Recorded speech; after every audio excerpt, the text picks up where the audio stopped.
یہ جو مسنون دعائیں حضور علیہ الصلاۃ والسلام نے امت کو سکھائی ہیں، یہ حضور علیہ الصلاۃ والسلام کا امت پر بہت بڑا احسان ہے، اتنا بڑا احسان کہ ہم تصور نہیں کر سکتے۔ قدم قدم پر آپ نے مسنون دعائیں امت کو سکھائی ہیں کہ نیند سے بیدار ہوں تو یہ دعا پڑھیں، الحمدللہ الذی احیانا بعد ما اماتنا والیہ النشور۔ کھانا کھائیں تو یہ دعا پڑھیں،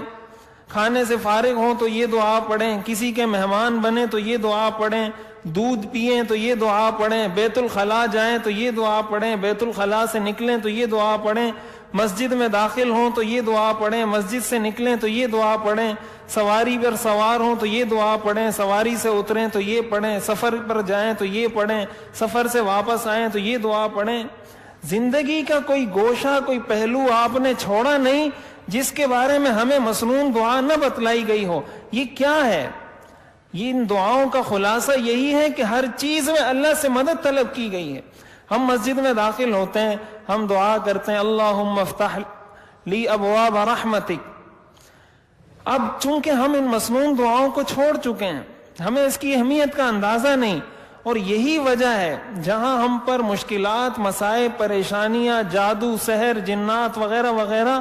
ان چیزوں کے اثرات میں ایک بہت بڑا دخل اس بات کا ہے کہ مسنون دعاؤں کا اہتمام ہم لوگوں نے چھوڑ دیا ہے۔ علماء نے لکھا ہے کہ انسان 5 وقت مسجد آتا ہے، 5 وقت وہ یہ دعا کرتا ہے اللہم افتح لی ابواب رحمتک۔ اگر زندگی میں یہ دعا ایک بار بھی قبول ہو جائے، اگر انسان اس کا اہتمام کرے اور پوری زندگی میں ایک بار بھی اس کی یہ دعا قبول ہو جائے، اس کا تو بیڑا پار ہو گیا۔ جب اس پر رحمت کے دروازے کھل گئے، جب اس نے یہ کہا کہ یا اللہ مجھ پر رحمت کے دروازے کھول دے، اب یہ کتنی مختصر دعا ہے، اس کو یاد کرنے میں کتنا وقت لگتا ہے، لیکن اس کا فائدہ کتنا بڑا ہے۔ انسان جب مسجد سے نکلتا ہے اور اللہ سے دعا کرتا ہے کہ یا اللہ مجھے اپنا فضل عطا فرما، تو اگر اس کو اللہ کا فضل نصیب ہو جائے، اس کو اور دنیا میں کیا چاہیے؟ بیت الخلاء جانے سے پہلے انسان شرری جنات، شرری مخلوق سے پناہ مانگتا ہے کہ یا اللہ مجھے مخلوقات سے پناہ عطا فرما۔ تو علماء نے لکھا ہے کہ پہلے زمانے میں تو ہم جو دعا پڑھتے ہیں بیت الخلاء جانے سے پہلے، اللہم انی اعوذ بک من الخبث والخبائث،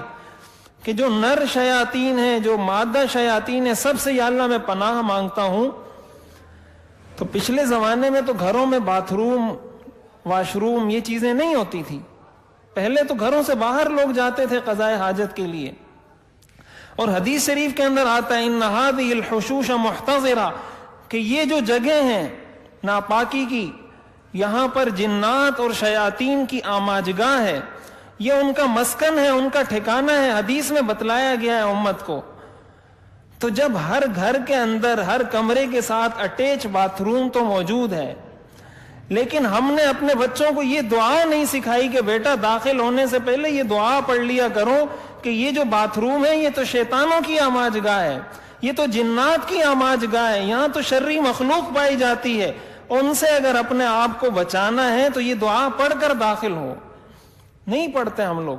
پھر کہتے ہیں گھروں میں فلاں چیز کے اثرات ہیں، فلاں چیز کے اثرات ہیں، اور بہت ساری تدبیریں ہم اختیار کرتے ہیں، عاملوں کے چکر لگاتے رہیں گے، نہ جانے کیا کچھ کرتے رہیں گے۔ یہ ایک مسنون دعا ہم نہیں پڑھتے، اپنے بچوں کو نہیں سکھاتے، ہمارے بڑوں کو نہیں آتی، تو ان چیزوں کا اثر کیسے ہم پر نہیں ہوگا؟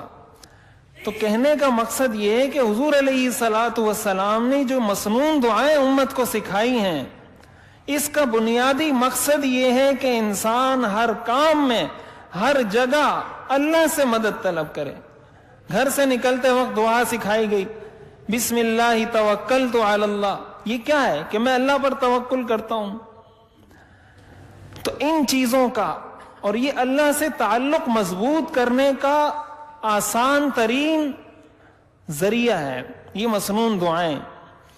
کہ جب انسان کو ہر قدم پر اللہ یاد رہے گا، جب ہر قدم پر وہ اللہ کا ذکر کرے گا، جب ہر قدم پر وہ اللہ سے مدد طلب کرے گا، تو اس کا اللہ سے تعلق مضبوط ہوگا، اور جتنا اس کا اللہ سے تعلق مضبوط ہوگا اتنا دین پر عمل کرنا اس کے لیے آسان ہوگا۔